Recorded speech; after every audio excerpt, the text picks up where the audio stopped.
Yay! Now, maybe.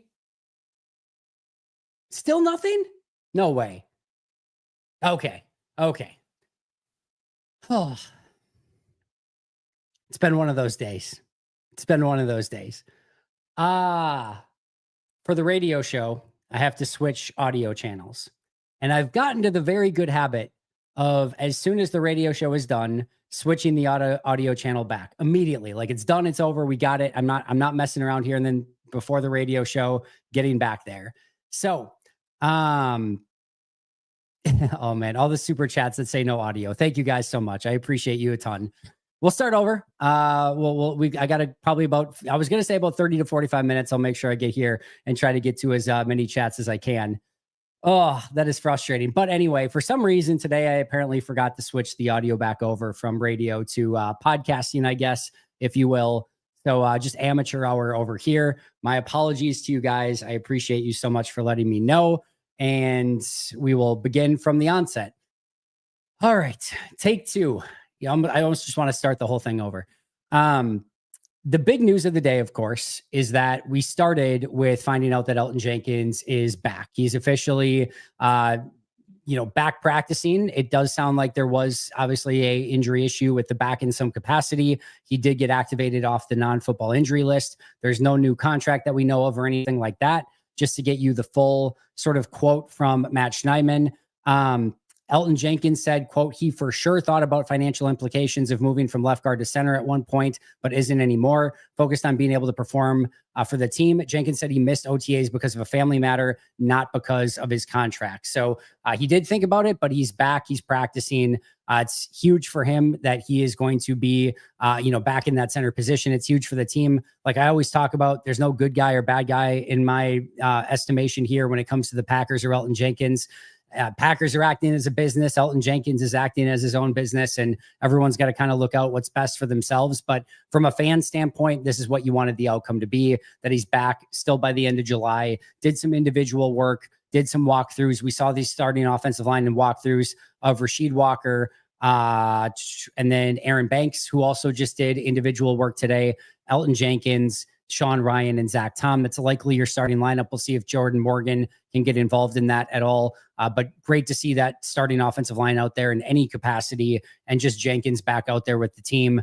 That was kind of the big news of the day. As far as practice was concerned, obviously still insanely hot out there, 90 plus degrees, definitely had the heat, but the pads were back on and you could feel the physicality. You could feel the intensity. It was absolutely awesome to kind of just see the pads coming back on and seeing what ultimately is real football again. It's funny because we get to OTAs and mini camps and it feels like, all right, we've done some stuff that's good and it's fun to see football back. And then you see the pop of the pads come back and you're like, all right, it's just a totally different ball game altogether. And it was really fun to just kind of see that physicality at practice. Obviously, there were some situations that went maybe a little bit too far, and there were some injury issues as well. So we'll kind of jump into that right away from the big sort of takeaway standpoint.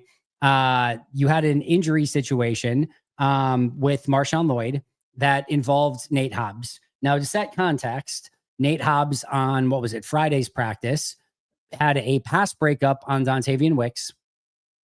And it seemed like on the surface, a pretty good play overall, but Hobbs went through Dontavian Wicks. He didn't go around him to bat the ball down. He kind of went through Dontavian Wicks, batted the ball away. I think Wicks maybe still had a chance at it. Doesn't really matter either way. The point of the whole conversation is that LaFleur was not happy with it. He talked about it on Sunday. Can't go through the player, have to take care of your teammates, etc. And Hobbs was, kind of already talked to in that situation. Well, we get, I want to say, the second or third play of team with the pads back on, and it's a toss play outside to Marshawn Lloyd. And, to Hobbs' credit, he comes flying up on defense from his corner position, which is exactly what you want to see. But he goes low and he, basically throws the arm out there to make a tackle for all intents and purposes. Lloyd ends up on the ground and he ends up hurt on the play, did not return to practice. Hobbs got, the sideline treatment for probably a good couple series, and then did get back in, did have an interception, which we'll talk about as well. And then this, of course, the ideas on Twitter were just all over the place, right? So you had one side that I saw that said, cut Nate Hobbs, get him off the team. There's no place for that. Okay, let's calm down a little bit. The second side was, oh, of course, just soft Matt LaFleur, not allowing players to go out and play in practice. This is just this sort of team's mentality. And this was one of the more physical practices in a great way that I can remember. There were pads that were absolutely popping. Like there was a play where I know a lot of us were there was a big play that just happened. We're all kind of getting the tweet out on our phone or whatever, making notes. And like there was a collision. You heard that collision. You probably heard it from a few streets down. Like there was some big time, really good physicality, intensity. The energy was amazing. This was not some, BC level football where it's just the two-hand touch. No, there was absolutely physical, intense football. And again, one of the more, I thought, whether you just want to call it intense or whatever, practices that I can remember. I loved everything that was going on. There was no lack of energy or physicality or anything like that all throughout practice. You can have very physical, intense practices without having the potential ability to go low on your opponent or do things that you're not supposed to potential injure players. And with Nate Hobbs, he broke the rules of engagement. And if you don't take care of that in some capacity, then things really get out of hand. Because here's what, if you're Matt LaFleur and you don't do anything, and Nate Hobbs just is able to do that, who do you think is going to take care of things? If it's not the coach, guess what's going to happen? The players will take care of it on the field. And that means that somebody's going to come out on a toss block for Nate Hobbs, and Nate Hobbs is going to go flying into the third row of the stands.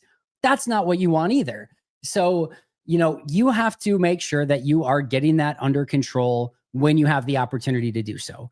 Nate Hobbs, I believe, Jordan Love, I know, went over and talked to him. The offense was understandably upset that, he went low and it ended up injuring Marshawn Lloyd. Hobbs went to the side again for a few series. Things calmed down. He went back in the game, back in the practice, and everything remained civil and calm from there. But if you're Matt and you don't address that, then it's a massive issue. And again, there's no decorum. There's no rules at that point. Because if you're going to set the standard, you better set the standard. And if you're not backing it up, then again, it's just kind of chaos and anarchy out there. So this was one of the more physical practices that I can remember. It was an awesome day of football. There were players that were competing at an extremely high level. As an example, there's a play between Sam Brown and Micah Robinson outside, wide receiver corner. There's a play. It's a run play, not even to their side. They're just on the side. Sam Brown goes out there to make a block. He gets right into Micah Robinson's chest. Micah Robinson gets back at him. They're going at it. It's physical. It's clean. It's good. Just really good football. They're battling on the outside for position on that block. It's beautiful. I love to see that stuff. That's totally clean and within the rules of what you're able to do in a given practice. Again, what you can't do is go low on a player, actually tackle them and bring them to the ground. That's not what they're trying to accomplish at this point in time. You can be physical, you can be intense, but you have to take care of your brother. You have to take care of your teammate. Nate Hobbs did not do that. This is his second infraction in 3 practices. And so you make sure that you set the standard there. And again, it's not like they kicked him out of practice. They didn't send him home for the rest of the day. They didn't, I don't think are probably going to fine him or anything like that. They made him sit out for a few series, talk to him, and then he got back in and everything handled itself from there. No issues, no harm, no foul. I mean, other than obviously the harm that, Marshawn Lloyd potentially has. It doesn't look for Lloyd like he wasn't like limping around like crazy, but he did pretty quickly get shut down for the rest of the day. Hopefully he's good to go in the very near future. Of course, it ends up being Marshawn Lloyd, who had just every injury issue under the sun from a season ago. So yeah, it's very disappointing that it ended up happening that way. But these are sort of the things that are going to happen. We talked about it on today's show ahead of time. Of, hey, when you get to this situation, when you get to the more physicality of pads and everything like that, there's going to be more injuries. And we saw multiple today. Marshawn Lloyd was one of them. Malik Heath along the sidelines made a unbelievable catch against Bo Melton. That's still a weird phrase to say of Malik Heath versus Bo Melton. But Malik Heath, Bo Melton, one-on-one. Melton had great coverage on the play. Malik Heath completely contorted his body to be able to get to the football, then made the extreme contested catch, got both feet in, landed hard, still hung onto the ball, but he definitely got hurt on the way down. I think the ball either got probably his chest or his ribs or something. Maybe it was just the wind knocked out of him. I don't know. Certainly not speculating on it, but he was not able to get up after for a while, and he got a little bit banged up on a play. Apparently, Brenton Cox went out with an injury at some point. I did not see that one. Apparently, Dontavian Wicks went out with an injury at some point. I did not see that one either. I do know that Wicks was not out there in any of the team activities that I saw in the last, I would say, 3-4 periods, the 2-minute drills, anything like that. So hopefully there's no major injuries and no major concerns, but you did have Malik Heath, Marshawn Lloyd, Brenton Cox, and Dontavian Wicks all exit. Just going back to Nate Hobbs for a second. I talked about this, numerous times now. It's just an Andyism at this point of the relative a-hole score, right? If you're a Milwaukee Bucks fan at all, the Bucks probably don't win a championship without a PJ Tucker on the team. They needed that guy. They needed that energy, that intensity. And it just feels like every team, especially on defense, needs somebody like that. Just somebody that's going to have that mentality, that physicality, and just one of those guys that when he's on your team, you absolutely love him. And if you're going against him, you're probably like, I really don't like that guy. Nate Hobbs has a little bit of that. Okay. And right now it's a little bit different because he's going against the Packers, right? It's Packers offense versus Packers defense. And you're, obviously cheering for both sides, but you see somebody on the offense have that situation like Lloyd, and you're like, I don't really like that. Man, I cannot tell you, like, they are, for all the people that have been out there that are like, you need some intimidators on defense, you need those a-holes, you need some physicality, you need that PJ Tucker, whatever it may be. They have one in Nate Hobbs. That is going to be a massive value add for this defense. The way that he plays the game, the intensity, the energy, it's contagious. He plays with it nonstop. And to that point, it's hard to take that out of him, right? It's hard to get that to turn off. The reason that he's gotten to this point, the reason he got a big new contract, Matt LaFleur said the reason that they wanted to go get him is because he's wired that way. That's what makes him tick. So it's very difficult to just, you get out there and you're having a competitive period and you're trying to compete and fly around at 1,000,000 miles per hour. In real time, it's difficult to turn that switch and just be like, I'm just going to go half. Like, it's almost like for him, it's probably like being half-assed. Like, it's not actually doing what he's supposed to be doing, but there's a line, you have to follow it. He's been across that line now on 2 different occasions. I'm sure he'll get it cleaned up. As Matt said the other day, it's not malicious. He's not trying to hurt his teammates or anything like that. I really, truly believe that as well. It's just, again, I love the intensity. I love the tenacity. It's all there, but you have to find a way in practice to just tone it down a little bit and making sure that you're taking great care of your teammates. But I'm telling you, you guys are going to love this guy when he's making those plays on opposing teams' players and not, Marshawn Lloyd in a practice. Meanwhile, Brandon McManus, just a certified G and a bona fide stud, just making everything, absolutely everything. Made all of his field goals again, remains perfect at practice. And then in the 2-minute drills, which we'll discuss in just a moment, had the opportunity to go down there and kick 2 field goals. He made both of them for the game winners. They were down by 2. It's like with the 20-yard line, it's like a 37 and a 43-yarders for the win. Nothing crazy. The offense did a good job in getting them in good, field goal position. But 2 clutch field goals on the 2-minute drives to pick up the wins for the offense. And then again, all throughout the day remained perfect. He looks unbelievable out there to the point where, like, I'm now nervous because I never want to see him miss again. It's just like, it's really fun seeing him connect on every single kick. And it's just right down the middle, seemingly every single time. Matthew Golden had an interesting day. So the big play was he and Keyshawn Nixon were battling for a 50-50 ball that got thrown up to him. Golden skies, goes up, contested catch. Nixon had phenomenal coverage on the play, but clean hands from Golden, plucks it outside of his body while he's in midair, then sort of contorts his body to keep the ball away from Nixon, and somehow gets both feet down in bounds because it was right along the sidelines as well. A really A+ impressive play from Matthew Golden on that one. That was sick. Now, he also had a play where it was like a 50-50 between him and Hobbs. It was underthrown. It was not an easy play. That one fell just ultimately incomplete. He had a play with Micah Robinson where Micah Robinson had gorgeous coverage on Golden, Unfortunately, I think it was Clifford on that play, just overthrew it, threw it far to the right. I would have liked to have seen if that was a 50-50, if Golden could have come up with that one as well. But kudos on that play to Micah Robinson. And then you had a play where it was interesting. I told you guys the other day, I very rarely take my eyes off of everything to just watch one thing. But I wanted to watch Matthew Golden on a particular play, watch his release, watch what he was doing. Just so happened to be this play. So I'm watching Matthew Golden run this play. It's one of their core concepts where they've got a player sit underneath and then he comes and wraps behind it in the second layer of the field. And he's coming. I'm not even watching Jordan, right? I'm not watching the quarterback at all. I'm just watching him. And I'm like, he's probably open here, but if Jordan's going to get him the ball, he's going to have to throw it high to get over that first layer of defense.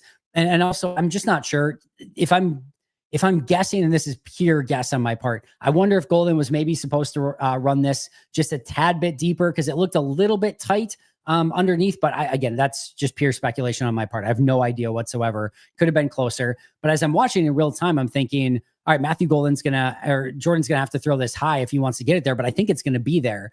Sure enough, Jordan throws. He throws it high to get over that first layer of defense. Matthew Golden goes up to get it. And this is, again, one of those interesting things of eye of the beholder. I saw most people tweet out that it was overshot and that it was intercepted. I personally, and I was, again, intently watching Matthew Golden, I thought it had to be high to get it to Golden, to get over that first layer of defense. And Golden went up to get it. Now, it went off the top of his fingertips, okay? Went off the top of Golden's fingertips. It was definitely a high throw. I think it needed to be high. I think Golden would probably tell you that he has a chance to come down with that one. Either way, doesn't really matter at the end of the day. It's just a practice, but ball goes off of Golden's fingertips and then it floats up and Nate Hobbs comes up with the interception on the play. It was like his third play back from getting kicked out of practice, something like that. And he comes back and immediately makes an interception, which was, of course, it's going to be Nate Hobbs. So that was an interesting play. Again, maybe it was too high. Maybe Golden should have come down with it. If you saw it, you probably have an opinion of it. If you didn't, you're probably just going off of whatever. Definitely would have been a difficult catch to come up with. I'm not saying that for Golden. I personally think that he maybe could have got there, but tough to say either way, and ultimately ends up in an interception for Nate Hobbs. Finally got some Jaden Reed, and it took till basically about the end of practice, and it was the 2-minute drill, and the offense is going down to try to get into field goal range. And one of the first plays is a slant to Jaden Reed, and it's a little bit low and behind Reed, and Reed couldn't do anything with it. They come back. Maybe it was a couple plays later, but they hit a slant to Reed on one side. I think they hit a slant to Reed on a second side. They go back-to-back plays to Jaden Reed, then come back. Jaden Reed's up the slot, and he connects on Jordan Love, that is, connects with about a 20-yard play up the seam to Jaden Reed as well. So really impressive drive from Jaden. Had 4 targets, 1 not catchable, 3 caught, including that 20-yard seam play. And after having a very quiet start to the day and camp in general, he came up huge on that 2-minute drill. Jordan was able to get the Packers down to the offense down to the 25-yard line for a 43-yard field goal attempt, which, as I mentioned, Brandon McManus crushed in that situation. Malik Willis also did a good job getting his number 2s down the field. He got the team to the 20-yard line. The big play on that one was that Malik Heath contested catch situation against Bo Melton for, I think it was like a 26-yard gain on the play. So both the first and second team offenses drive the team down the field. The situation was no timeouts. I think like 1:45 remaining, starting on your own 30-yard line, 1st and 10, down by 2, needing a field goal to win. And again, Willis gets the team down to the 20, Love gets the team down to the 25, and McManus makes both of the field goals. Savion Williams got a lot more time, it felt like, at least, with the ones in this particular practice. Maybe part of that was due to the Dontavian Wicks situation with him being a little bit more banged up, but it definitely felt, even in walkthroughs early on, like Williams was with the ones pretty consistently throughout the course of the day. So I don't know if that's a small promotion for him or just giving him an opportunity on this particular day, or again, maybe filling in for Wicks a little bit. But either way, we saw a lot more of Savion Williams. He did come up with a big catch down the field as well. So he's starting to get a little bit more opportunity with the number 1s on offense also. A couple undrafted free agent rookies had some nice plays. We talked yesterday about Sam Brown Jr. and the plays that he made in their 2-minute drill with the 3s. Today on the number 2s, I think it was with the number 2s on the, I think it was a 2-minute drill, but don't quote me on it. Either way, the play probably only went for like 5 to 7 yards, something in that regard, but it's a high throw along the sidelines. He absolutely skies, and I mean skies to go get it, and still finds a way. It's right along the sidelines to tap his toes down, get it in bounds, rule the catch. And that was a pretty impressive catch from Sam Brown. I mentioned the block that he had with Micah Robinson a little bit earlier as well. And then the other UDFA, Nazir Stackhouse, a couple big time run defense plays again in the middle of the field. One play forced Emmanuel Wilson to try to bounce to the outside. Isaiah Simmons was all over that. So a couple nice days in a row for Nazir Stackhouse, who is, no pun intended, stacking success over these last two practices. As far as the trenches goes, again, these are our first days in pads. I thought Mike Spofford put it best. He said, per his eye, he thought that the O-line was better at pass protection and the D-line was better at run defense. I would wholeheartedly agree with that. Didn't see much pressure up front overall. Thought the pass protection looked really good on the offensive side of the ball. I thought the run game really struggled to generate much movement in the running game. And I thought the defense looked ahead in that regard, which of course we're all going to jump to conclusions. The defense still can't pass rush. The offense still can't get short yardage plays. Jump to the conclusions that you will. But day one, there'll be ebbs and flows within that, but kind of followed the script of what we've seen in the past where Packers offensive line is very pass protection oriented. The defense was much better on run defense last year. That certainly felt like it carried over a little bit on the first day of padded practices. All right. Still can't believe I spent the first 5 minutes talking for absolutely nothing. It is what it is, though. We move on. Let's get to some super chats here. Ethan, thank you so much for becoming a new member. I really appreciate that a ton. Alex, I know you usually just come home to do these live streams, but are you going to check out the new locker room soon? At some point, I should get to maybe after family night. After family night, there's a chance that I'll probably be able to get to check that out after the press conferences, maybe go over there and see it a little bit. So should be able to check it out then. You look so happy. That's a plus. Can't hear you though. Yeah, I know. No audio from Jen. Andy, we can't hear you from KPT. We can't hear you from Celestial Prophet. My apologies, friends. My very sincere apologies. R.R. Smith, I want my team to have pit bulls on it, particularly my secondary, but there's a difference between playing hard and playing reckless and dirty. In your objective opinion, was Hobbs dirty? I don't think either play would have, to me, elevated to the level of dirty. I don't think he went hard at Marshawn Lloyd's ankle, knee, anything in that area. I think he came screaming up. I think in order to make a play, he had to stick a hand out. I think that hand made contact with an ankle or a shin or a knee or something like that. It took kind of his legs out. Lloyd went to the ground and got hurt on the play. Same thing with the Wicks play. I think he's probably trying to time it up, bat that ball away. He might have been a take early. By doing so, he ends up going through Dontavian Wicks. I would not put these on anything that I would say was legitimately trying to endanger an opponent. As Matt LaFleur said the other day, nothing malicious. I just think the way that he is wired is to go 110% at all times. And you're going to love that when the season starts. You really are. But you just have to find a way to tone that down. And in these situations, what I would usually say is I'd rather have the player that's wired that way and try to tone them down than the reverse of they just don't have that intensity and you're trying to get that out of them and you just can't get it there.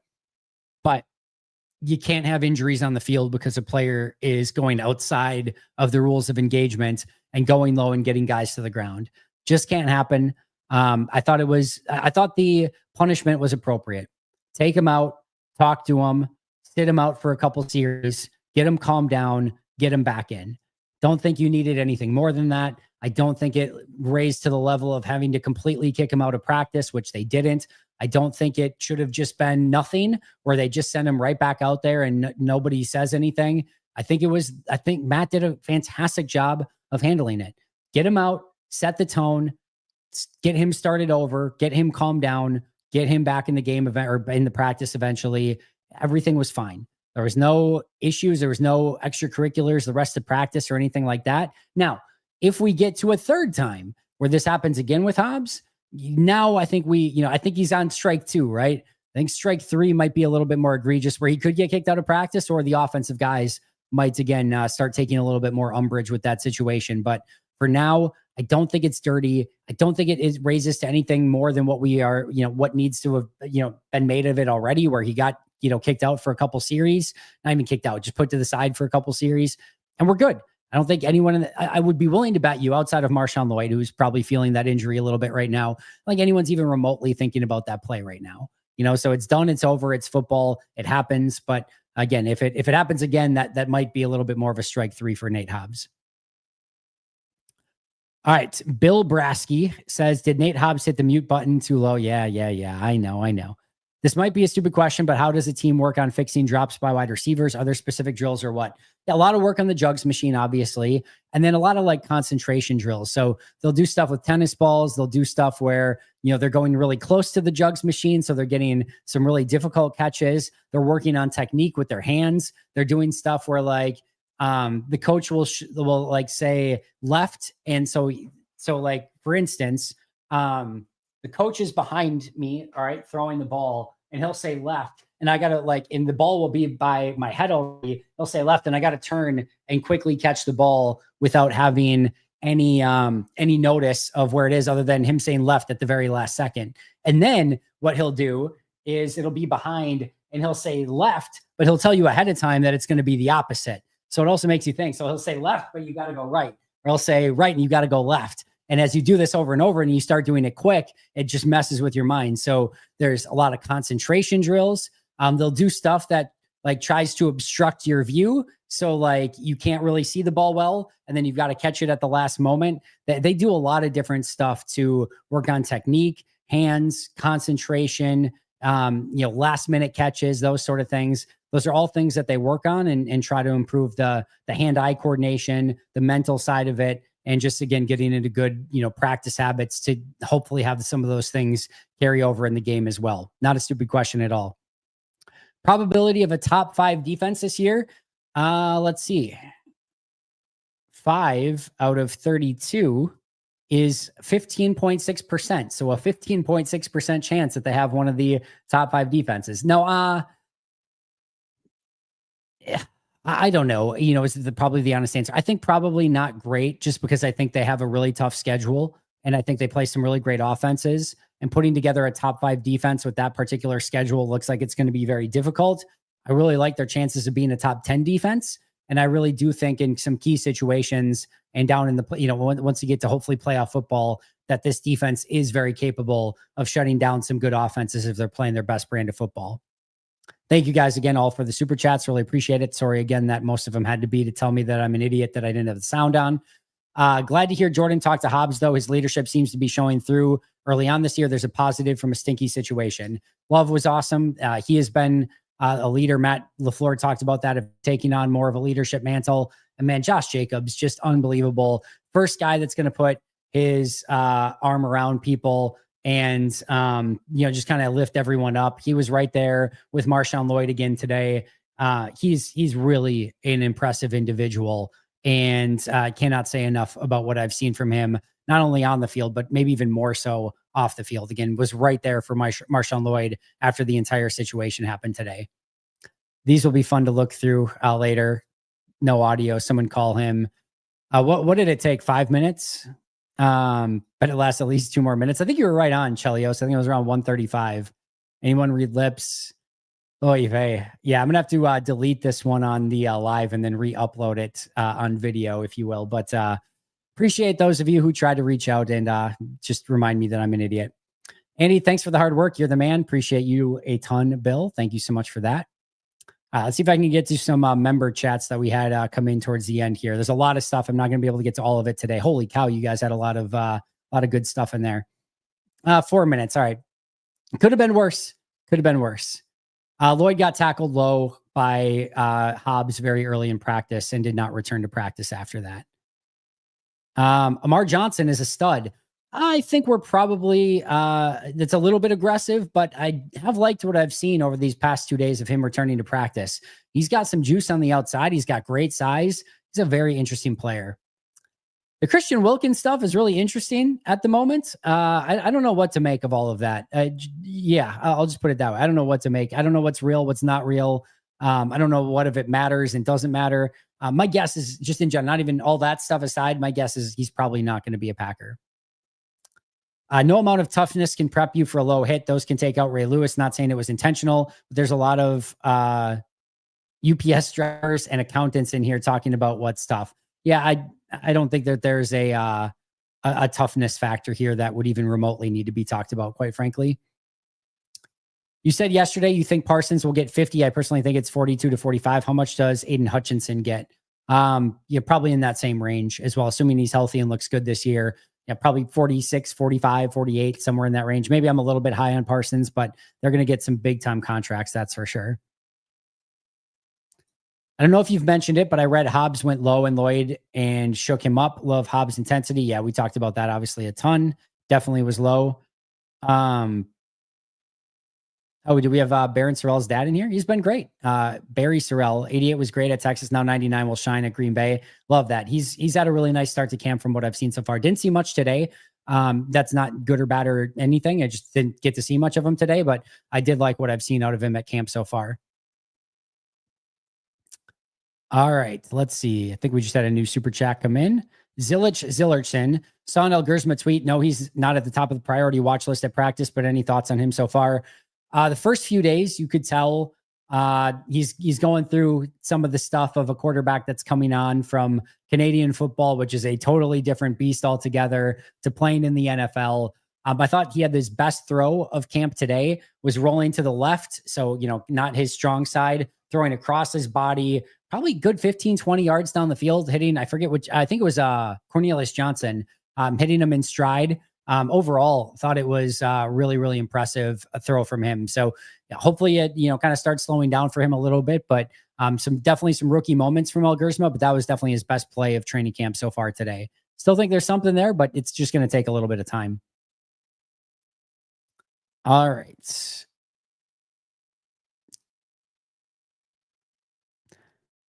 Just trying to see if we got any more member chats here. I don't even like the term injury prone or anything like that. It's a physical, violent game. Injuries are going to happen. I just think sometimes it's just unlucky, wrong place, wrong time. You know, if it's any other running back on that play, we're not talking about Marshawn Lloyd. If it's not Nate Hobbs in that position on that play, we're not talking about a Marshawn Lloyd injury. Just unfortunate situation, wrong player, wrong place, wrong time, wrong moment. And it doesn't even he might be back at practice tomorrow. We don't even know yet. So I know that last year, I mean, a lot of last year was appendicitis. Wasn't even an injury. I know he had stuff earlier than that, but he was ready to come back and he suffered appendicitis. Like that has nothing even to do with football. So again, I hate the injury prone stuff. Injuries happen. It's just, to me, it's just unlucky. Hopefully it bounces back and he's able to get out there sooner rather than later. All right. Max, thanks for the super chat. Lifelong Packers fan living in Dallas. I have tickets to the Packers Cowboys this season, but I feel nervous this year. Will we win that one? Max, I wish I knew the answer to that. I think they have a great chance. They've made Dallas a little bit of their home away from home. They've had a ton of success there. I think Dallas is going to be good this year. I think Green Bay has the better team. I think that should be a really fun matchup. I think that's one of the more fun matchups on the calendar this year. So I know you want to go and win, but what you should get is a very good football game between two good teams with a opportunity for Green Bay to go in there and get a big road win. So I can't tell you if they're going to win. I can tell you I think that's going to be a very fun game, and I'm jealous of your Packers Cowboys tickets. To the positive, looks like Reed heard you the other day and entered the chat. Yeah, I'm sure he probably did not hear me, nor would care even if he did. But it was great to see him in big plays, specifically in the 2-minute drill, and just get a little bit more involved. Again, what I said the other day too is I have no concern about 3 quiet days from Jayden Reed. It means absolutely nothing. And you're going to have that from these receivers. Again, it's going to happen all throughout the season. It's why I say I don't give any fantasy football advice, but my one thing I'll tell you is stay away from Packers wide receivers. Like you're just going to go for stretches where, you could have any of these guys go, 8 catches for 175 and 3 touchdowns in a game. And then you might not even hear their name called for 3 weeks, or like 2 catches in the next 3 weeks combined. Like that's just how it could go within this offense and with how many wide receivers they have. So don't make anything of it, but it was great to see Reed make some plays in today's practice. Beast Bumblebee gifted a Pack-A-Day podcast membership. And how will the new president do? Who is he? I talked about this when Ed Policy is the new president and CEO. And when he first was announced as the new president, he was the expected heir to Mark Murphy. I spent almost no time talking about it whatsoever because we have no idea. I have no idea how I'm supposed to say anything of what ed policy will or will not bring to the table. I joked we don't get to see ed policy's TPS reports. There's no all 22 of the boardroom. I can't make anything out of it, right? Like, I wish I could tell you, yeah, unbelievable hire by the Green Bay Packers. Like, getting Ed Policy in is going to change this organization. He's ready to take over. Sure, could be. Here's what I will say and what I said at that time. Mark Murphy's final move, really, of his legacy, and it's not just Murphy's decision, of course, it's the entire organization's decision and figuring out who the successor is going to be. But I'm sure Mark Murphy had a lot of say in this. And really, his lasting final move, this organization, is helping to find his successor. And I don't think he put all this time, effort, and energy in to have somebody take over that's going to run this thing into the ground, right? Policy has certainly the resume for the position. He has been up and coming in that type of role to take over from Mark Murphy. He was the expected, again, sort of heir to Murphy. And then they went out and got a whole different hiring firm to basically vet everything out and get their opinion. And apparently their opinion was also ed policy. So it would seem that this was a smart, wise decision for somebody who has been in the game for a while, been with the Packers for a while, and is ready to take that next step as president and CEO. What his lasting effects will be on this organization and how policy takes it from here, that's just one of those that it remains to be seen. But by all accounts, good hire by Green Bay. I have no idea how to make anything out of it other than that. And your guess is probably as good as mine at this point. All right.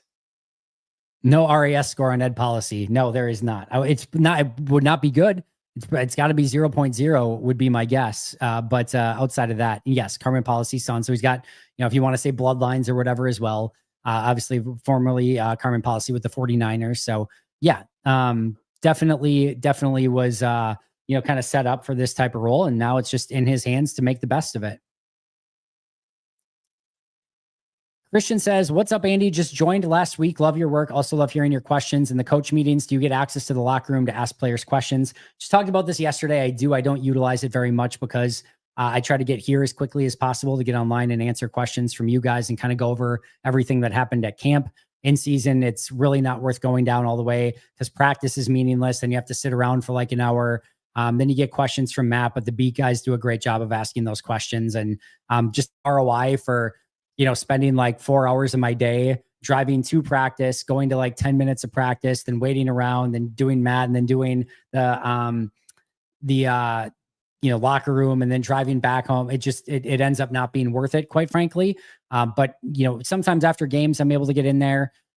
It's also not something that I usually need a ton of, but when I do get the opportunity, I do enjoy it. And yes, I do have access if and when I want to use it. Know that injuries are usually just really bad luck most times, but you have to admit that there are certain players that happen to more than others. Yes, but we don't have anything scientific to say that there's a reason why, that it's not just, again, bad luck, that it's something physical, that it's something mental. I'm sure that there are players that there are some players in the league that when they are hurt, they're not injured, but maybe are acting injured and maybe taking too long to recover. I'm sure there's some of that exists. I think the vast majority of players are putting themselves in the best possible condition and the best possible situations and scenarios to go out there and practice and play. I don't know that a lot of people still recognize all the stuff that goes in to being able to be out there for practice and games. Like games are obviously the creme de la creme. That's what you really want to be out there for. A lot of the practice stuff is still, I think pretty fun for the players. It's all the other stuff. I mean, you're watching tape, you're going through meetings, there's walkthroughs, endless walkthroughs. There's so much stuff that is going on to get you ready. The fun stuff is going out there and practicing, and is certainly going out there and playing the games. Like, those guys want to be out there, especially for games, and most of them for practices as well. Most of them, in order to earn their spot, whether it's on the team or just getting more reps, need to be out there practicing to show that they deserve that spot. Marshawn Lloyd, Christian Watson, these guys that are quote unquote, injury prone or whatever, man, they are doing everything in their power to go out there and be healthy and be available. There's nobody that's, arguably on that team that has been in better shape physically than Christian Watson. And Marshawn Lloyd, again, doing everything in his power to be out there, getting back from injury. So even if that's true, even if Marshawn Lloyd is quote unquote injury prone, to me, that's not a tangible, measurable, quantifiable, anything. You can't go. It doesn't necessarily mean that because it's happened so far, he might, starting tomorrow, not be banged up for the entirety of the rest of the year. We just don't know, and it's really difficult to kind of gauge that going in. That's why you do all of the medical testing ahead of time. That's why you do all the character testing ahead of time, is to sort of try to gauge some of that stuff. But I just think it's weak to either call out players or be frustrated with players for not being out there. Like, I get, if you think you want them out there, imagine what they're feeling. And trust me when I say these guys care. They do everything in their power to be out there, and they want to be out there practicing and playing. So again, are there maybe some rare exceptions that I don't think there's any on the Packers, first of all, but are there exceptions in the league? Probably. But I think they are very, very rare exceptions overall. And these players are grinding their ass off to get out there and be out there with their team. How are we feeling about the Zach Tom extension now that Rashawn Slater contract is out there too? Yeah, I talked about this a little bit yesterday, but that Zach Tom contract is just going to keep looking better and better and better and better. Did it look like the coaches were upset with the Love interception? I know you said you thought he had to put the ball high, but I saw Schneidman say he thought it was a bad throw. Yeah, again, this is what we talked about, of just being in the eye of the beholder a little bit. I think most people on the beat and that were tweeting it out thought it was more of a high throw than a drop. I personally thought Golden had an opportunity to come down with that. Wouldn't have been easy. Would have been a great catch. But I thought Love kind of put it where it needed to be, maybe slightly higher than it could have been. But I didn't see any of the coaches talk to Jordan or anything like that. No. You kind of proved my point there, Andy. Sorry, that's kind of what I'm talking about. To be clear, I'm not calling people weak or that they don't want to be out there. I'm just pointing out trends. Yeah, again, sure. But again, just because it's been a trend so far doesn't necessarily mean it's going to be a trend moving forward either. And again, when Watson's contract is up next year, in 2026, the Packers will take that into consideration, and so will the rest of the league. Tevin Jenkins, all right? Let's take Tevin. We don't even have to talk about a Packer here. Tevin Jenkins, former second-round pick of either late first or I think middle second, if I remember correctly, the Chicago Bears. Man, good player when he's out in the field. Never, ever able to stay healthy, right? He had, in his career with Chicago, he played 160 snaps, 576, 731, and 738. Never got to anywhere near 1,000 snaps as a player. Played 2,205 snaps, basically probably about half the snaps that he could have over a 4-year period of time. In result of that, Tevin Jenkins, a more than capable starting offensive guard, by the way, at times was Chicago's best offensive lineman when he was out there. More than capable. Because of that, his contract this year was a 1-year, $3 million deal. I mean, compare that to 4 years, 77 for Aaron Banks. Aaron Banks got paid because, and even Banks had a little bit of an injury last year, but for the most part, he's been healthy. If he had, Tevin Jenkins' injury history, would not have got that contract. And by the way, guess who's hurt at Bengals practice right now? Tevin Jenkins. So, you can't always quantify that from a rookie sort of scale of who's going to come and still get hurt. It certainly ended up, being that way for Tevin Jenkins. And then his next contract was affected by it. So yes, your best ability is availability. I just hate dragging players or the context of, I can't stand Watson because he can't stay healthy. It very much sucks that he can't stay healthy. I don't think there's anything that Christian Watson's doing wrong to have that happen. That's more of my take on it. I haven't heard anything about the injury being serious. Let's wait until we get all the details before we jump to conclusions. Yeah, again, it didn't seem like anything serious for Marshawn Lloyd. So again, this probably is going to be something that hopefully he's back sooner rather than later. Knock on wood. I don't think this has anything to do with pain whatsoever. 0.0% to do with pain. None of Christian, it's not like when Christian tore his ACL and MCL, he's like, you know what? if I could just handle it, just give me a Tylenol and I'll get right back out there. Nothing to do with pain whatsoever. Lloyd had about 5 different issues in one season and has already been injured 2 times this offseason. I hope I'm wrong because I'm very excited to see Lloyd play ball, but he can't stay healthy. I disagree wholeheartedly with your assessment, Cody. He has not been able to stay healthy. Does not mean that he cannot stay healthy.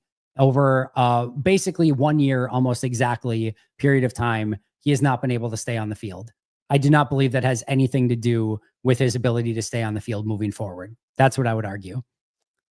Lloyd looks great. It has nothing to do, in my opinion, with the weight room. He looks fantastic. He looks in unbelievable shape. He looks incredibly fit, fast, physical. And these guys are in insane shape, guys. I don't think it has anything to do with that.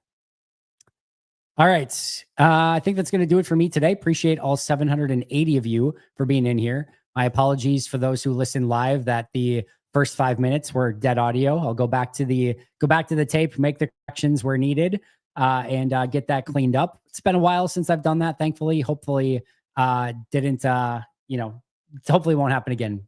Period. End of story. I will see you guys soon. Back tomorrow with a full breakdown of today's practice. There's a lot that happened that we did not get to discuss on today's show. So I'll be back tomorrow for that. And then, of course, tomorrow, immediately following practice with audio ready to go right from the onset. I promise you. I'll see you guys soon. But until next time, and as always, go Pack Go.